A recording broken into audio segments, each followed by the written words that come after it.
आज stock market क्यों गिरा? तो स्टॉक मार्केट सेंसेक्स करीबन 1% डाउन है, निफ्टी 1% डाउन है, BSc mid cap 1.5%, small cap 1.3%। अब ये इसलिए डाउन बताया जा रहा है क्योंकि जो ना इस time market, Indian market over value है और लोग प्रॉफिट बुक कर रहे हैं, इन्वेस्टर प्रॉफिट बुक कर रहे हैं। कुछ और भी रीजन है, देख लेते हैं। जैसे कि ग्लोबल टेंशन फिर से एक बारी हो रही है, किस चीज को लेके? मिडल ईस्ट के अंदर ग्लोबल अनसर्टेनिटीज के लिए। यूएस जो है, इजराइल स्ट्राइक्स ऑन ईरान, तो अभी यूएस इन्वॉल्व हो रहा है और इजराइल और ईरान के बीच में जो लफड़ा चल रहा है, इसकी वजह से भी ग्लोबल सेल ऑफ देखा गया है। ये तो हो ही रहा है, साथ के साथ जो ट्रंप की जो डील हो रही है चाइना से, उस पर कोई क्लैरिटी नहीं आई अभी। ट्रंप ने तो अपनी तरफ से बयान दे दिया कि हाँ जी ये डील हो गई, वो डील हो गई, लेकिन अभी चाइना की तरफ से तो कोई कंफर्मेशन नहीं आया। तो ये तो लैक ऑफ क्रेडिबिलिटी है ट्रंप के स्टेटमेंट के ऊपर। तो मार्केट भी इस चीज को देख के चल रहा है, ये ट्रंप क्या बोल रहे हैं, सच बोल रहे हैं, झूठ बोल रहे हैं, कुछ पता नहीं चल पा रहा है। वर्ल्ड बैंक ने भी कह दिया है, देखो जी डाउनग्रेड कर दिया है ग्लोबल को, क्योंकि ये टैरिफ का खेल जो ट्रंप अंकल ने जो खेला है, चाचा ने खेला है ना, उन्होंने पूरे वर्ल्ड की बैंड बजाई है। ये बेस्ट डील लेके आ रहे हैं जी, मेक अमेरिका ग्रेट अगेन। पता नहीं किस तरह से ग्रेट करेंगे, खुद विवादों में ज्यादा रहते हैं, कभी कुछ लाते हैं, कभी वापस कर देते हैं, कुछ पता ही नहीं चल पा रहा। अब इनके चक्कर में पूरी दुनिया बिल्कुल असमंजस में आ गई है, अनसर्टेनिटी में आ गई है।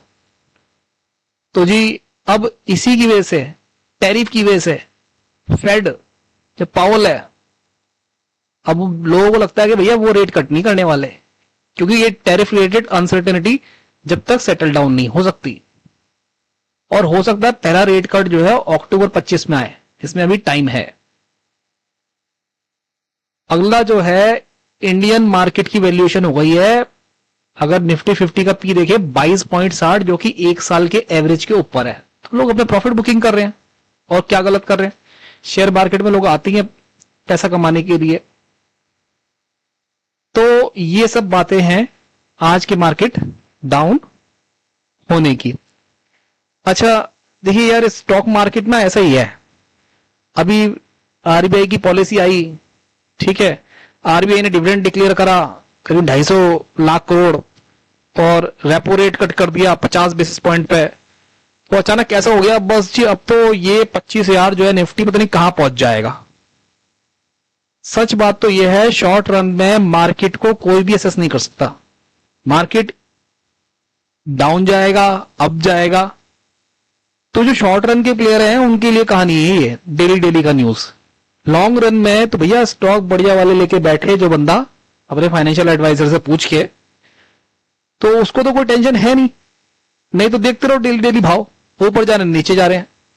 अभी तो लास्ट वीक तक तो ये हो रहा था कि इंडिया में बहुत सब कुछ हो रहा है जी, अच्छा, सब कुछ ही अच्छा हो रहा है। और आज मार्केट जब 1-1.25% डाउन चली गई, तो ये पैरामीटर आ गए। क्या पैरामीटर आ गए? जियो पॉलिटिकल टेंशन। अभी इसी ट्रेड डील को कह रहे थे यार अब तो बस चाइना से होने वाली है, बस अब तो राम राज आने वाला है, अब तो मार्केट में बल्ले बल्ले। और क्या बात कर रहे हैं कि इंडियन मार्केट, और इंडिया मार्केट में भाई साहब आरबीआई ने बहुत पैसा दे दिया, अब तो डिविडेंड दे दिया इतना सारा, प्लस रेपो रेट कट हो गया है, और अब इंडिया की ग्रोथ स्टोरी बहुत अच्छी चल रही है। तो शॉर्ट रन सब कुछ है, लेकिन शॉर्ट रन में नहीं। शॉर्ट रन में अगर आप देखेंगे तो भाई मार्केट डाउन जाएगी, लेकिन लॉन्ग रन के अंदर ये मार्केट ऊपर ऊपर ही जाएगी, प्रोवाइडेड अगर आपके पास अच्छे शेयर है तो। कोई भी आंडू पांडू शेयर ले लेंगे, और जिसकी कोई स्टोरी नहीं है, ना सेल्स बढ़ रही है, ना प्रॉफिट बढ़ रहा है, ना सेक्टर अच्छा है, और ना ही विजिबिलिटी है कि क्या करना है, तो उसमें तो कुछ कर नहीं सकते। आज ओला जैसी कंपनी है, आप रिपोर्ट कुछ करते हैं अपनी बुक्स में, और गवर्नमेंट अथॉरिटी कुछ रिपोर्ट करते हैं। अब ये कंपनियां रोलर कोस्टर है, पता ही इनका क्या होएगा। वोडाफोन आइडिया है, अब उसका पैसे ही नहीं देने के लिए, आपको क्या लगता है वो वेल्थ क्रिएट कर देगा? वो प्लीज कमेंट कीजिए किस किस के पास ओला है, वोडाफोन आइडिया है। इंडसइंड बैंक के अंदर दिक्कत हो गई, ऐसे ही बिरला ओपस ने पेंट की बैंड बजाई, ठीक है, सेम उन्होंने वायर्स में ही बैंड बजाई आके।